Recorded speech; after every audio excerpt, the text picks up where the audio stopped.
Time আপনি প্রশ্নের জন্য একটু খেয়াল করবেন। ঠিক আছে, নমস্কার। বহু দিন ধরে, বহু কোষ দূরে, বহু ব্যয় করি, বহু দেশ ঘুরে, দেখিতে গিয়াছি পর্বতমালা, দেখিতে গিয়াছি সিন্ধু, দেখা হয় নাই চক্ষু মেলিয়া, ঘর হতে শুধু দু পা ফেলিয়া, একটি ধানের শীষের ওপর একটি শিশির বিন্দু। এই কবিতার মধ্যে দিয়ে কবি রবীন্দ্রনাথ ঠাকুর যেমন আমাদের পায়ের তলার মাটিকে চিনতে শিখিয়েছেন, ঠিক তেমনি বাস্তবিক রূপদান করার সুযোগ করে দিয়েছে এসডিএমটি আই ইন্ডোলজি। আমি মনিকা দাস সকল গুণী মানুষকে আমার প্রণাম জানিয়ে আমার গবেষণাপত্রের সারাংশ সকলের কাছে উপস্থিত করছি। সুপ্রাচীন ইন্দ্রাণী পরগনায় আজকের দাইহাট। আজ থেকে সহস্র বৎসর পূর্বে ইন্দ্রদুম্ন নামে এক ধর্মপরায়ণ রাজা তার রাজত্বকে ইন্দ্রের সমতুল্য রাজত্ব স্মরণ করে ইন্দ্রাণী পরগনার নামকরণ করেন। রাঢ় বঙ্গদেশের প্রাচীন জনপদ ইন্দ্রাণী পরগনা বর্তমানে পূর্ব বর্ধমান জেলার অন্তর্গত ব্যান্ডেল কাটোয়া জংশন রেলপথে যেতে কাটোয়ার আগের স্টেশন দাইহাট।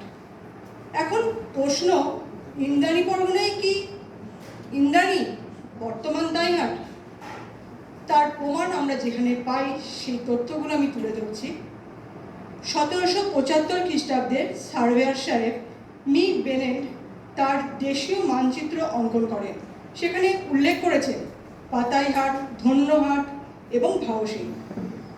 দাইহাট নামকরণের উৎস আমরা যেখানে পেয়েছি সেখানে দেখেছি ধন্যহাট, দণ্ডিহাট এবং দাইহাট পরপর বিবর্তনের মধ্য দিয়ে এসছে। এছাড়া আমরা যে নামগুলো পেলাম পাতাইহাট এবং ভাওসিং, দুটো নাম এখনো বর্তমানে উপস্থিত। 1855 সালে রেভিনিউ সার্ভে অফ ইন্ডিয়ার মানচিত্রেতে ইন্দ্রাণী পরগনার উল্লেখ আছে এবং তা দাইহাটের অন্তর্ভুক্ত।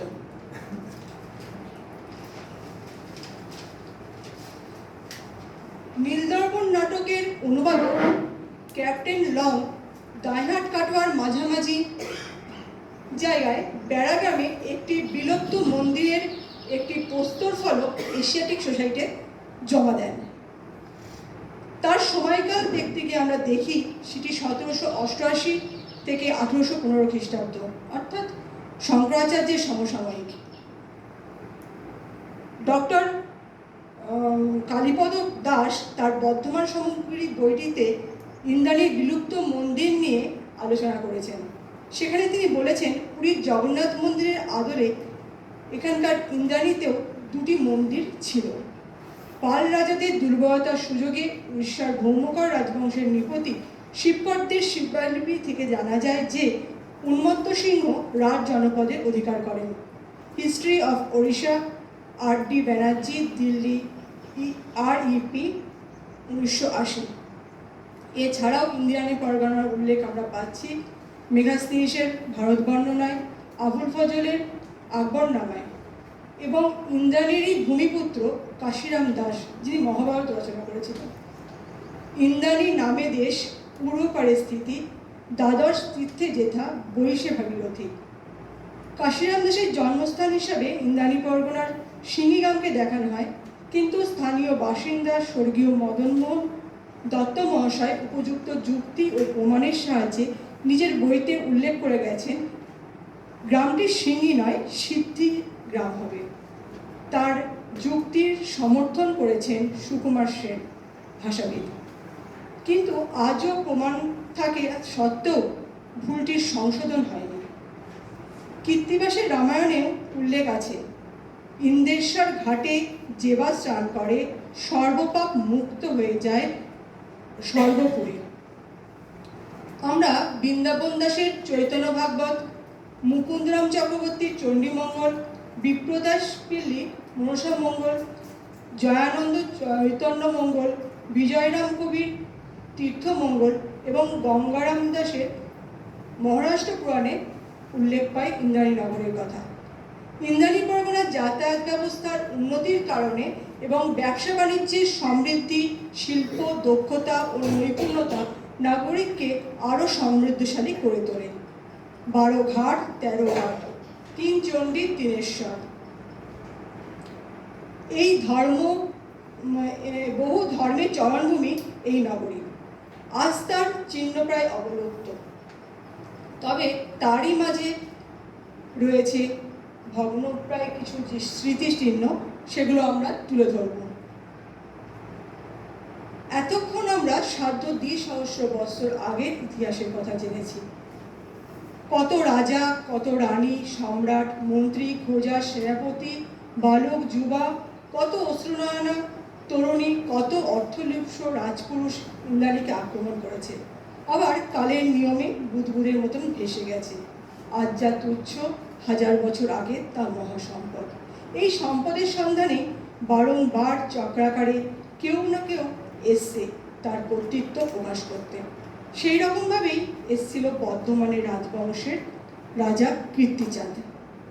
তিনি 1702 এবং 1740 খ্রিস্টাব্দ পর্যন্ত তার রাজত্ব। 1740 খ্রিস্টাব্দে অগ্রহায়ণ মাসে কৃষ্ণপক্ষের সপ্তমী তিথিতে কৃষ্ণচাঁদ পরলোক গমন করেন। এই ইন্দ্রাণী নগরীর প্রাচীন দেবত্বের মাহাত্ম্যের কারণে রাজবংশীয় নিয়ম অনুসারে রাজা কীর্তিচাঁদের অস্থি গঙ্গা জল তীরেতে সমাহিত করা হয়, সমাধি মন্দির নির্মাণ করা হয়, শালগ্রাম শিলা প্রতিষ্ঠা করা হয়। এই শিলায় নিত্য পূজা করা হয়। রাজা জীবিত থাকাকালীন যে সকল আহার ও বস্ত্র পছন্দ করতেন তা নিবেদন করা হতো। এইরূপ প্রথাকে সমাজ বলা হয়। এই সমাজ শব্দের দ্বারা বর্তমানে এই অঞ্চলকে সমাজবাটি বলা হয়। এটি সেই সমাজবাটি। এর পরের ছবিটা দেখান, যে শালগ্রাম শিলাতে, হ্যাঁ এটি, এবং যে প্রস্তরটাতে রয়েছে, প্রস্তর ফলকটি আজও রয়েছে, যেখানে সমস্ত মৃত্যুশাল এবং কি সমাজবাটির ইয়েতে সেটা দেওয়া রয়েছে। কীর্তিচাঁদ রায় মহাশয়ের পর আরও 7টি বংশ এখানে জমিদারি প্রাপ্ত হয়। আমার গবেষণাপত্রে তা উল্লেখ আছে। বর্ধমান রাজার দাইহাটের স্থাপত্যগুলির মধ্যে কিশোর কিশোরী মন্দির, হ্যাঁ, বারোদারির ঘাটের চাঁদনি, 3টি শিব মন্দির, কিশোর কিশোরী মন্দির ছবিতে 3টে শিব মন্দির রয়েছে, যেগুলো নতুনভাবে সংস্কারিত হয়েছে। এটা বর্ধমানেশ্বর, রাজরাজেশ্বর এবং কর্পূরেশ্বর 3টি নামে রয়েছে।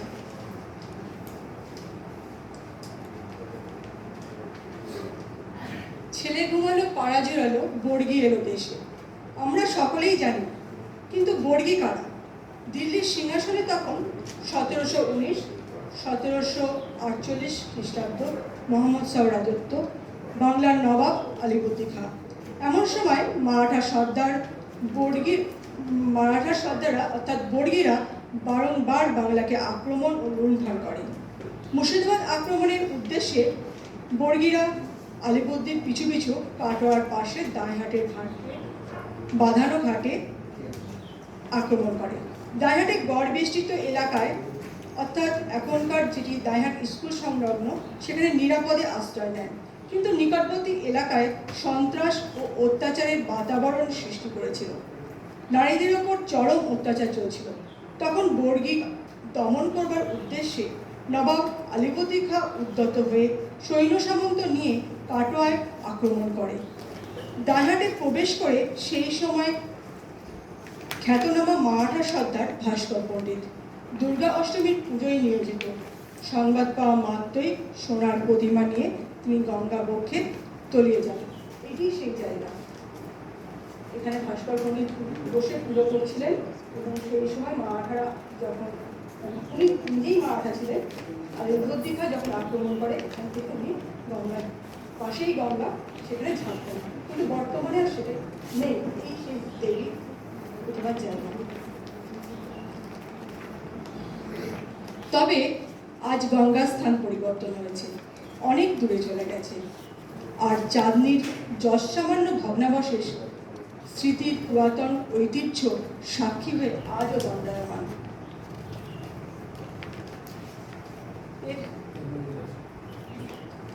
এরপর আসছি আমরা নবীন ভাস্করের কথায়।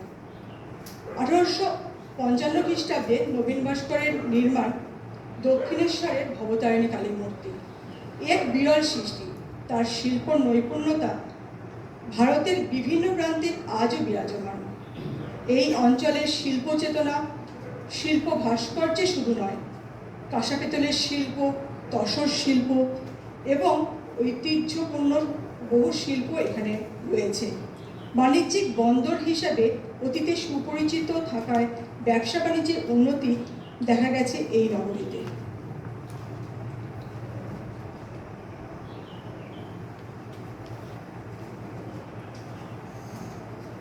দাইহাটের রাস উৎসব। কৃষ্ণনগরে রাজা কৃষ্ণচন্দ্র অষ্টাদশ শতকে হিন্দু পৌরাণিক ধর্মের পুনর্গঠনের প্রচেষ্টায় নবদ্বীপে রাস উৎসবের আয়োজন করেন। ঠিক একইভাবে বর্ধমানের রাজারাও ইন্দ্রাণীর গৌরবমণ্ডিত করবার জন্য রাস উৎসবের আয়োজন করেন। নবদ্বীপে তুর্কি আক্রমণ, ইন্দ্রাণীর দাইহাটে বর্গী আক্রমণ থেকে রক্ষা পেতে হিন্দু সংস্কৃতির স্রোত পুনরুজ্জীবিত করা হয়। দুই স্থানে রাশি পট পূর্ণিমায় ঘটে পটে যন্ত্রে পূজিত হতো। নবদ্বীপের বেদরাপাড়ার কোচবিহার থেকে আগত রাজবংশীয় পুজোর পট শবশিব আর দাইহাটের শবশিব একে অপরের প্রতিবিম্ব। কোচবিহারের ক্ষত্রিয় রাজবংশের বর্মনরা নবদ্বীপ থেকে ইন্দ্রাণীতে উপস্থিত হন। এই বংশেরই একজন তান্ত্রিক সাধক 1105 বঙ্গাব্দে 1699 খ্রিস্টাব্দে ভগীরথ সিংহ পট পূর্ণিমায় রাস পূর্ণিমার পট একে পুজো শুরু করেন। এই সেই মূর্তি মায়ের। পূর্বে শবশিবা শ্মশান ক্ষেত্রে পূজিত হতো যন্ত্রের মাধ্যমে।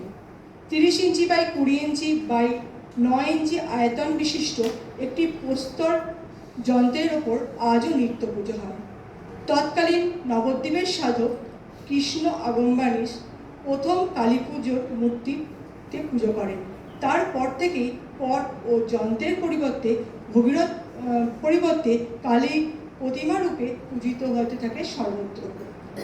ভগীরথ পুত্র গোড়াচাঁদের আমলে দাইহাটের মৃৎ মূর্তিতে শবশিব পুজো আয়োজিত হয়। জাতিতে ক্ষত্রিয় হওয়ায় শিল্পী ও ব্রাহ্মণ কেউই প্রতিমাকে তৈরি করতে এবং পুজো করতে পিছুপা হন। তখন মাটারি থেকে ব্রাহ্মণ এনে পুজো করা হয়। দাইহাটের শবশিব কাঠামোয় পুজো হয় ভাতৃদ্বিতীয়ার দিন এবং প্রতি পূর্ণিমায়, বিশেষ করে রাস পূর্ণিমায় উৎসব আয়োজিত হয়। এছাড়াও ভাস্করদের পূজিত বড়কালী, গণেশ জননী এবং মাতঙ্গিনী, উগ্রচণ্ডীর বহু পুরাতন পূজা। তবে বর্তমানে সর্বসাধারণের দেবদেবীর মিলনস্থল এই দাইহাটের রাসেতে।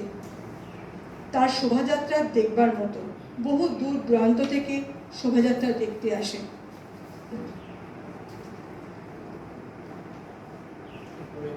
হ্যাঁ, এবার দাইহাটের শিক্ষার দিকে আসি। কোনো স্থান যখন উন্নতির শিখরে ওঠে তখন তাকে ত্বরান্বিত করতে প্রয়োজন হয় শিক্ষা।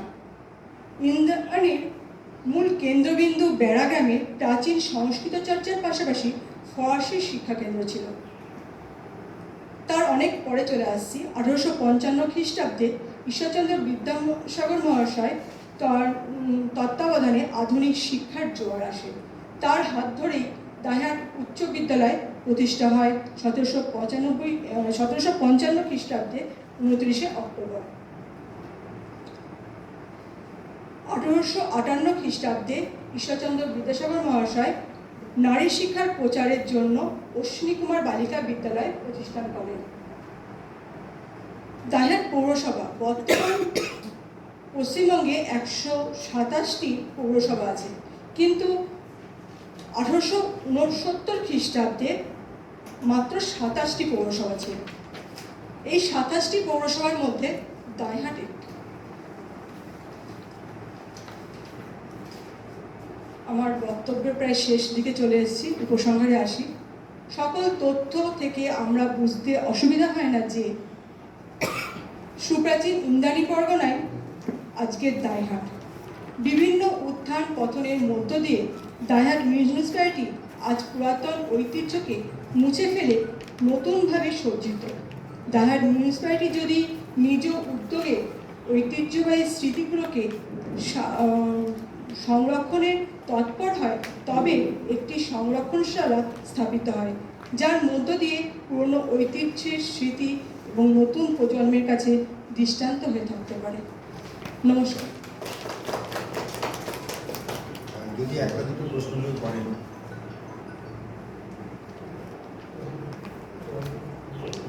একটা একটু সাজেশন, সেটা হচ্ছে যে বর্তমান যে কালেক্টরেট আছে সেখানে একটা আর্কাইভ আছে, ওইখানে ইন্দ্রাণী বর্মন বর্ধমানে, তাই না?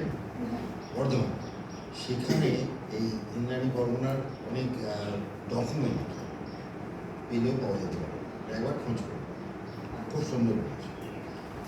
এবারে তিতাস সাহা